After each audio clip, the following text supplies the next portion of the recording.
It has been more than a week since the polls closed in New York City. The Board of Elections just released updated tallies, but there is still no call on the Democratic primary results for mayor.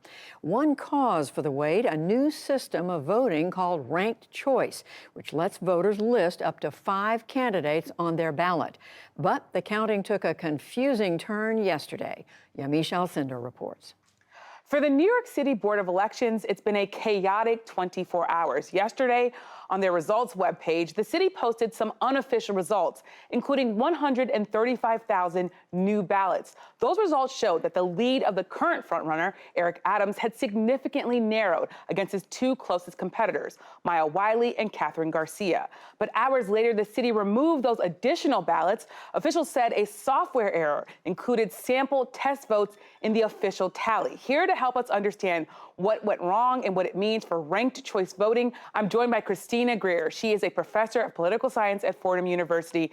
Christina, thank you so much for being here. What in the world is going on? Why all of this confusion? So New York City voters decided that we were going to use ranked choice voting for our municipal elections. And this is a period where instead of having the winner take all and the winner of the election getting 40% or more and being declared the victor, this is a system that essentially counts all ballots. Eric Adams, as you mentioned, is in the lead, but we still have absentee and affidavit ballots that need to be counted. And until all of those ballots are counted, we do not know who the mayor of New York City will be. It will most likely be another week or two because those absentee ballots have to be postmarked by June 22nd, but they still can come in up until a week later. And so the Board of Elections is just now starting to count over 100,000 absentee ballots that aren't even in the tally that we had on election night. And why did New York City, the largest city in the United States, why did it implement ranked choice voting, and what are the benefits supposed to be? Well, the benefits are supposed to be, when we looked at places like Minneapolis or San Francisco, to include candidates of color, female candidates of color, to give them a better opportunity. Because ostensibly, if you can vote up to 5 people, you possibly don't have to think strategically in the way that a lot of people do. And so we know that in past elections, people might say, well, I really like this candidate, but because she's a woman, she has no chance of winning. So I'll vote for my second or third choice. This gives voters the opportunity to say, well, I really do like this particular candidate, and I'm going to rank them first. And you don't have to be as sort of strategic as people have been in the past. Now, it's a little complicated because some people are still strategic with their ballots. Others who are critics of the system complain that there wasn't enough education to really explain whether or not you should just vote for your ideal candidate, whether or not you should vote for up to all 5 or just choose 3.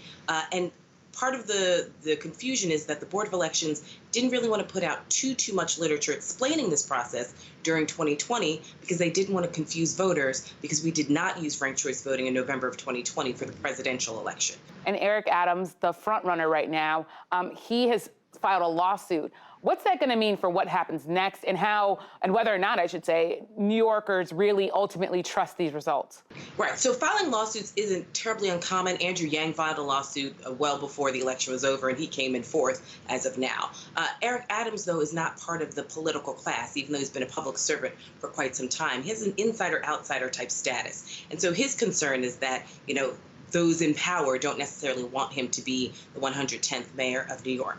I think the concern for people like me is that the longer it takes to count the ballots, obviously confidence in the system erodes from some voters who think that, there could be discrepancies or some sort of inconsistencies or corruption.